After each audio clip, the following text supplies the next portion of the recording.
Do you have objects in your life, in your house, that you would categorize as clutter? Probably you do. I know I do. And this is a hot button issue for my clients and my ready to remodel students as well. Decluttering sometimes feels like our national pastime or problem, and HGTV has multiple shows devoted to the topic, or if you prefer your Marie Kondo straight from the source, her show's on Netflix.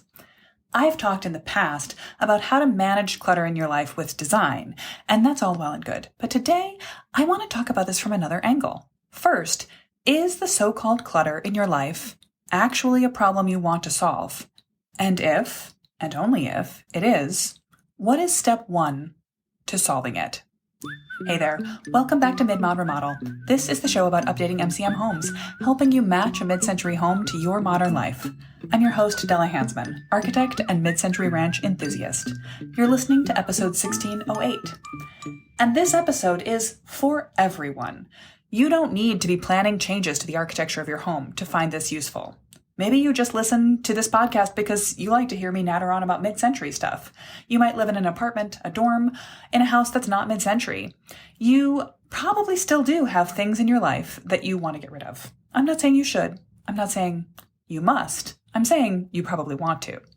Or perhaps you're a future ready to remodel student just waiting for your moment to jump on board and join the program. Well, first off, let me just say that right now is a perfect moment because we just kicked off a new Mid-Mod squad and we're going to be doing extra office hours calls bi-weekly instead of, that's every 2 weeks, not twice a week, instead of monthly for the next couple of months. And I would love to have you come join the party. The first call will be on the first Monday of next month, March 4th. So do this decluttering mental exercise and then, join Ready to Remodel. Pop on over to midmod-midwest.com/ready if you're ready to get started. But if you are not a person who wants to DIY your home improvement plans, if you're perhaps someone who might be hiring an architect, perhaps Mid-Mod Midwest, to plan your home update on your behalf, this is still a really effective episode and exercise. This is something you can do yourself and that an architect cannot do for you. I can't declutter your house. But putting your hands on all your things, realizing that some of them are not needed, hooray, maybe you don't need more storage, or that some of them are absolutely essential to your life. And in fact, you might need to create a project-specific room in your house for one of these types of objects that's been tucked away out of sight, out of mind for too long and deserves to be front and center in your daily life. The sewing room, the woodworking room, a library. If that's you, then hi, great to meet you. I'm going to be talking about the way we apply our master plan philosophy to everything you could ever do in this episode. And if you're thinking of working with Mid-Mod Midwest, then now is a great time to get started. We're still early in 2024, and the design things that you do now have a chance of getting done this year. So it's time to start setting your master plans in motion. Reach out today and let's have a conversation. No pressure. I won't expect you to agree to anything, but if you're wondering how a master plan could benefit your home, your family, your life, let's schedule an appointment to chat about your house. Walk your fingers over to midmod-midwest.com/services and tap on the Apply to Work with Us button. And one more link I need to say out loud is the show notes for today's episode will be available with a transcript of everything I'm about to say to you on the website at midmod-midwest.com/1608. So let's get into talking about clutter. Now, I'm not going to use this episode to tell you you should get rid of all your clutter, or even that you should categorize your possessions as clutter, even the ones you have a lot of. So if you were hoping you could use this episode to play around your spouse and have me tell them they need to get rid of their collections, sorry, this isn't that. Now, you may want to get less stuff in your life. And if so, I'll throw out right away a few methodologies you might use if you're trying to persuade yourself to let some things go. There are a number of philosophies around the concept of decluttering.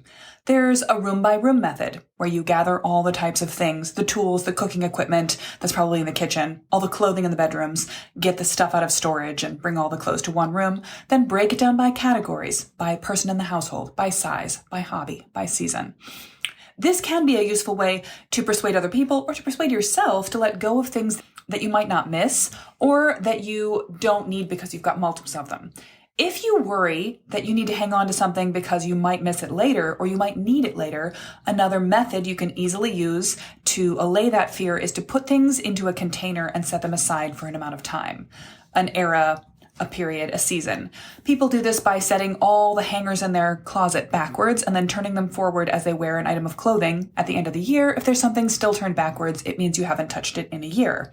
You can also put things literally away in a box and just decide whether you miss it. Do you still need things you haven't thought of in a year? But examples like that don't always connect to reality. That's the sort of thing that pops up on home improvement advice blogs or on HGTV's type decluttering shows. But some of those clothing might be for special occasions, a wedding outfit, a dirty jobs outfit, and not all of us have the cash to constantly replace specialty items, so hanging on to them can make a lot of sense. I don't think you need to get rid of anything you don't want to. My recommendation is not that you have less stuff than your neighbor, less stuff than the minimalist people in homes you see on TV, who, by the way, can probably shell out cash to replace any item they've once owned and gotten rid of, if they need it. Instead, I do encourage you to have less stuff than whatever amount of stuff makes you feel crowded and overtaxed. That's really, to me, what clutter means. It's having more than you need and having it exist in a state of disorganization that bothers you or, the other people in your household. It's absolutely possible that sometimes when you have too much stuff to fit in your house, you might feel you need more space to contain the objects and tools and facilitations and clothing of your hobbies. Sometimes you can choose to get rid of those objects and suddenly you're granted more space. So this is a question that I hit on often when I'm talking to people about remodeling, about their space, about what they need. One thing that often comes up is more storage. I don't make it my business to judge whether people do or do not need more storage.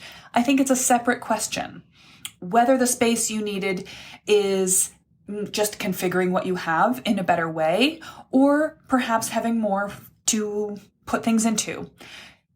One thing I think you can always do more easily than adding on, though, is to reorganize, reconfigure the space you have to work better. And that is absolutely something that design can do for you. But today, I said we were going to talk about clutter. And so I want to talk about the psychology of having things and getting rid of things from two directions. The first is to ask yourself what your personal moral value of clutter is, and I want you to mostly let go of it. And the second is how to practically approach having less stuff than you yourself want. But let's talk about that.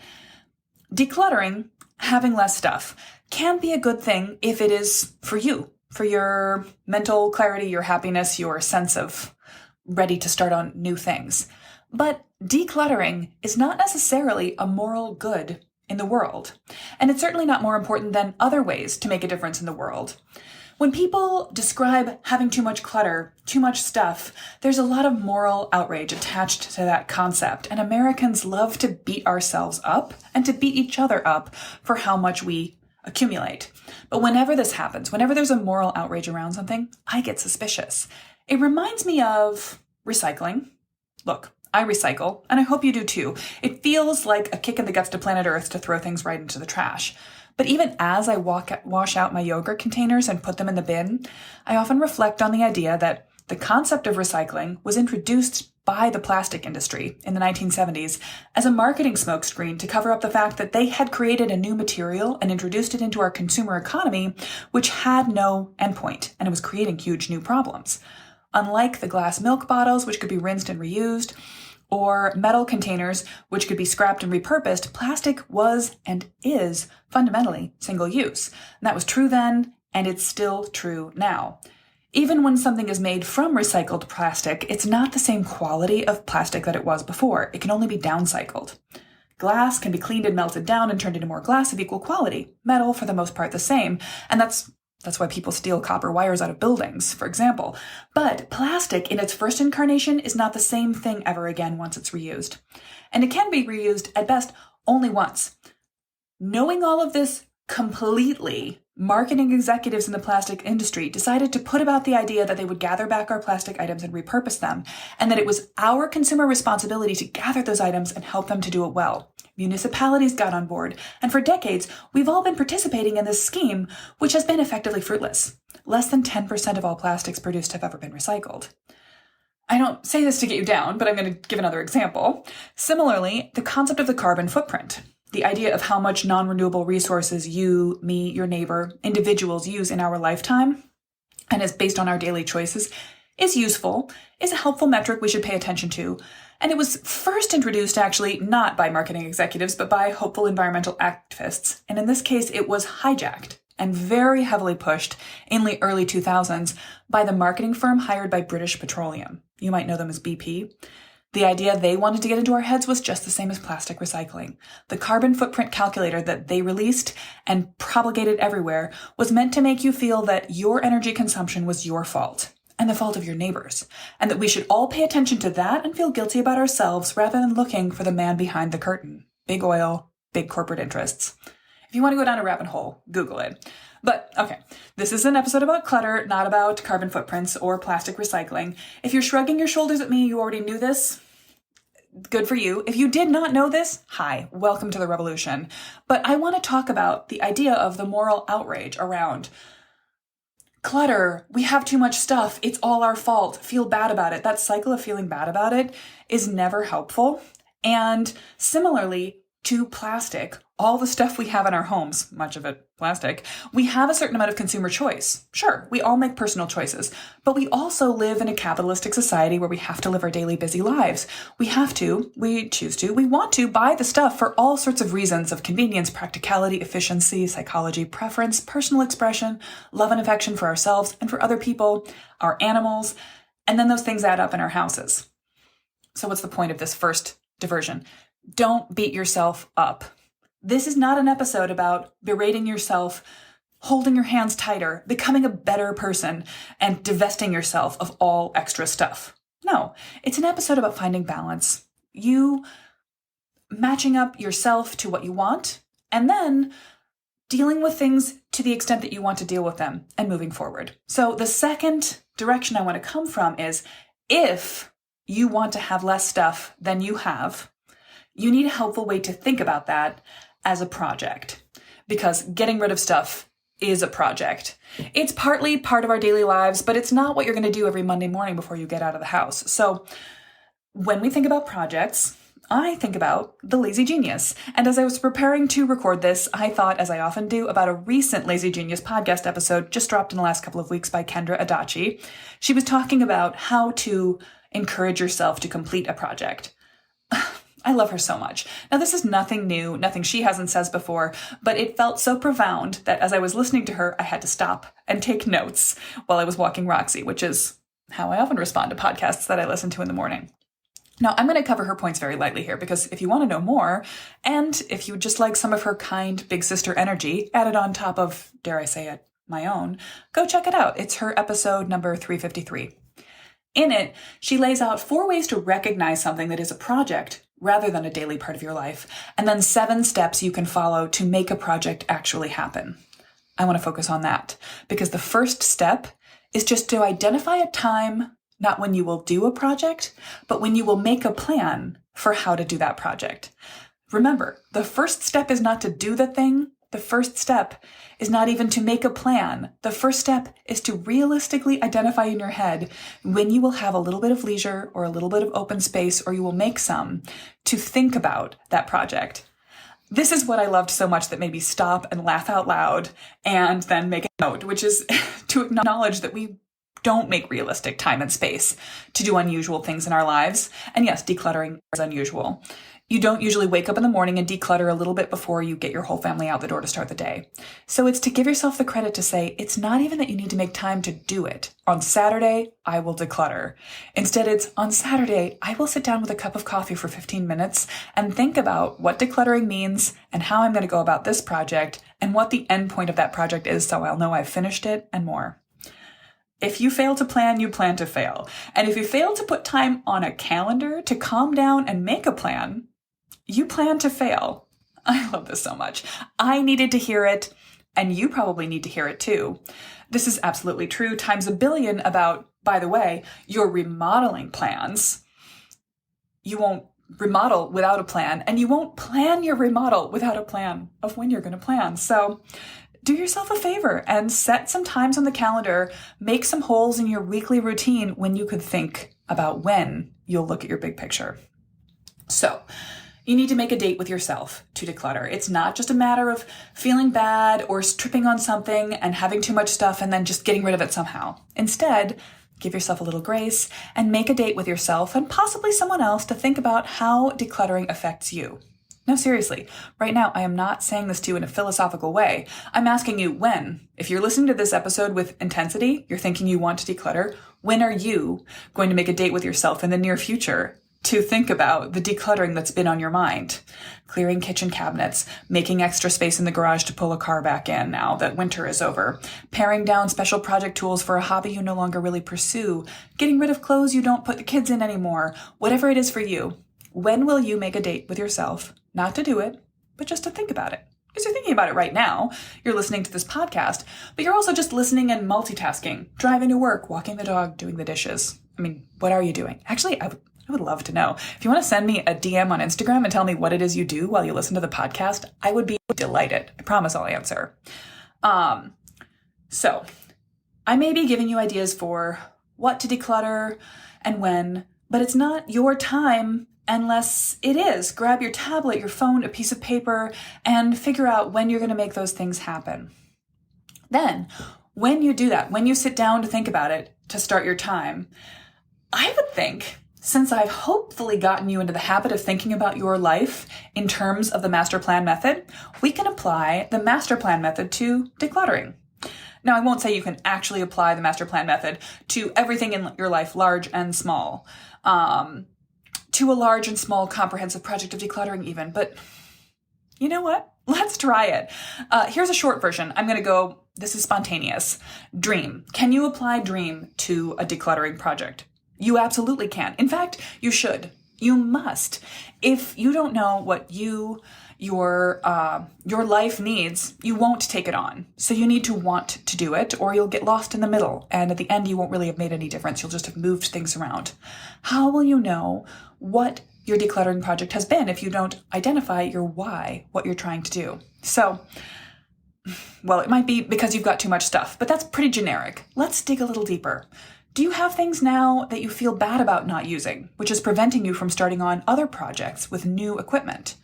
Do you have too many things that are taking up space that's preventing you from doing other tasks? I had a lovely chat recently with a prospective master plan client just a few weeks ago who were struggling because their kids are getting a little older. They're in a transitional moment from elementary school craft kind of projects to preteens who want to do homework and have their friends over.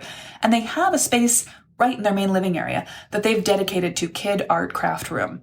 But it's feeling inactivated. It's dark. It needs more natural light. It also needs organization. It probably needs some transition from child art supplies to teen art supplies.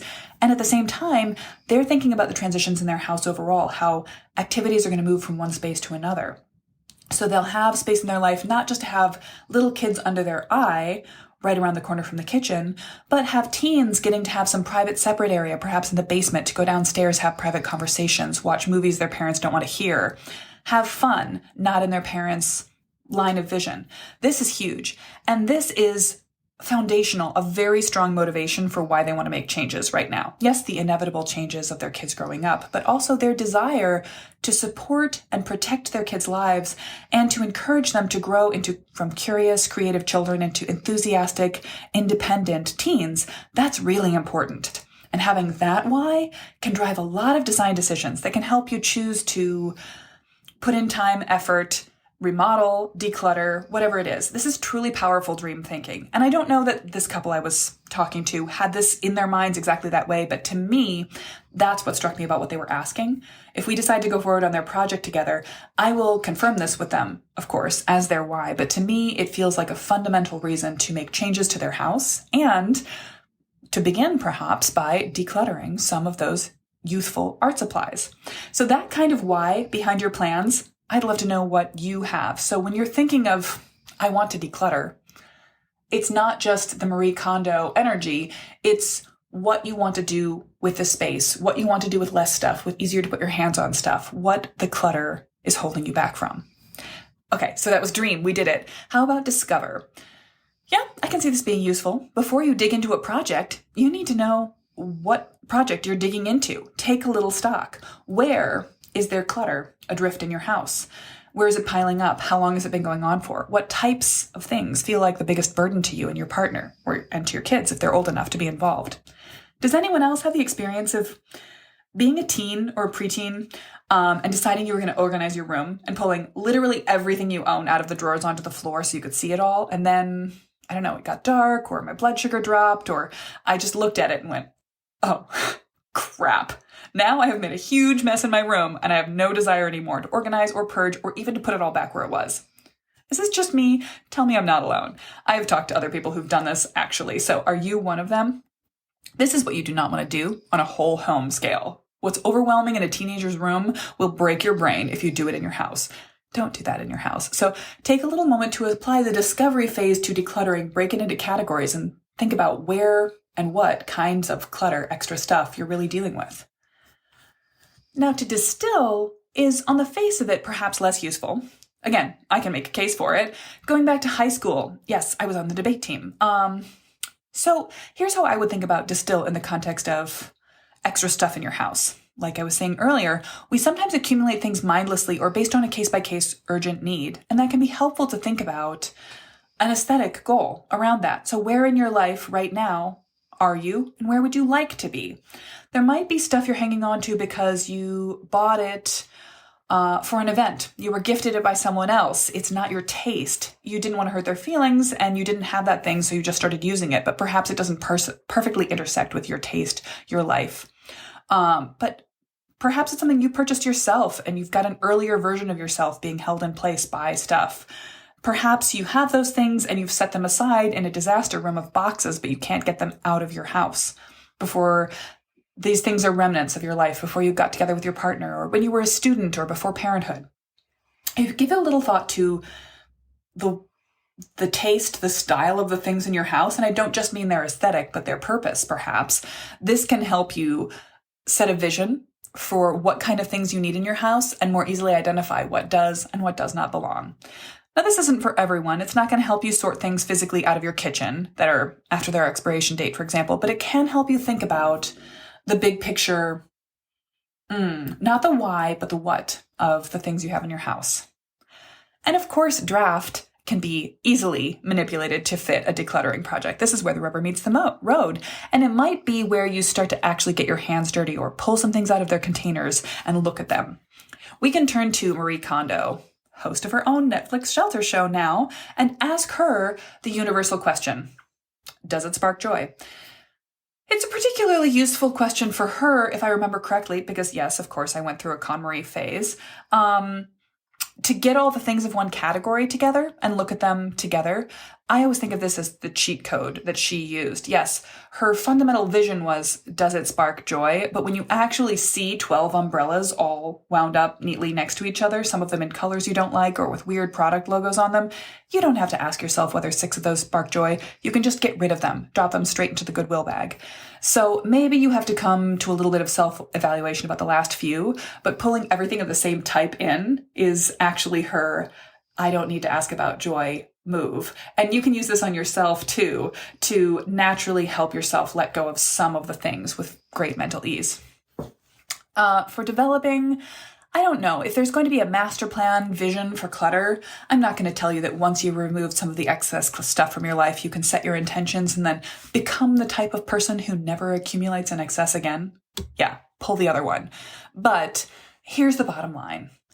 This is your permission slip to forgive yourself. We live in America. We live cluttered, chaotic lives. We will accumulate some clutter. But taking this approach, giving yourself a little grace, and then a big picture plan to get yourself to a level of clutter that you and everyone in your household can live with is a really wonderful restorative thing to do for yourself. So, what are you going to think about getting rid of? And more importantly, when?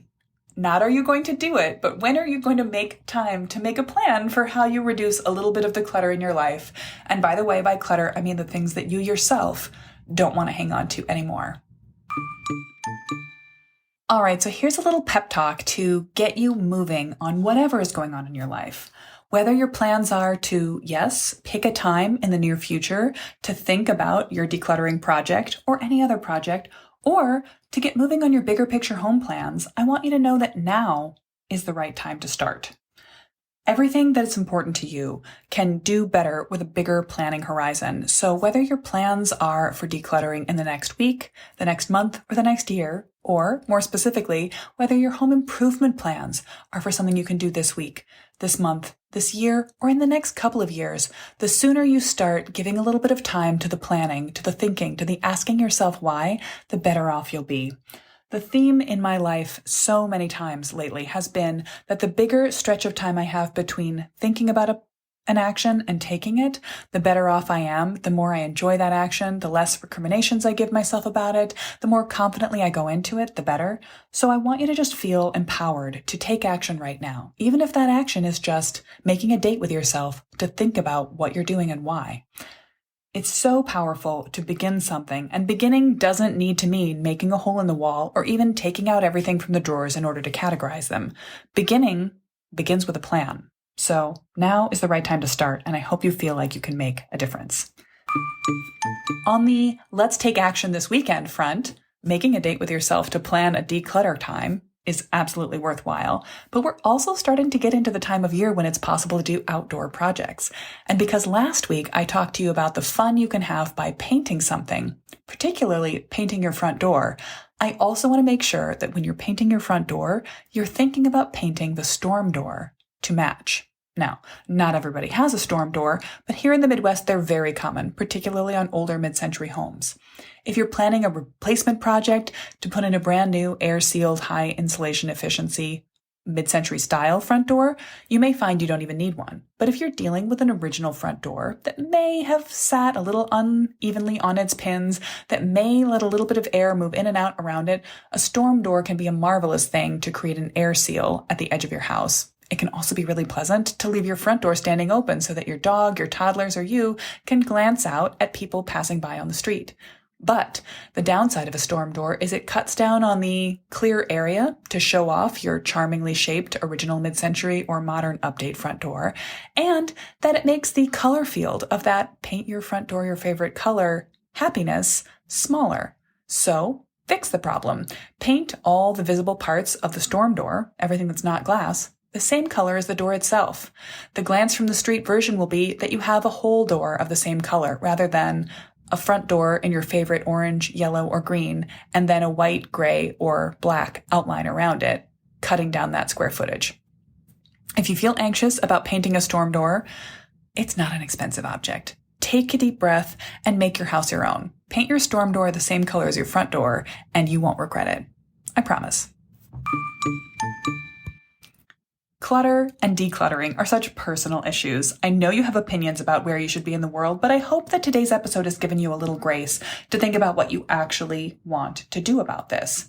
If you're looking for more advice on how to shape your home around the clutter or collections that you have, then check out episode 308, Design Tips to Help You Fight Clutter, which talks about the tools and strategies and moves I use for my clients to help them contain the objects in their lives in a way they would like to.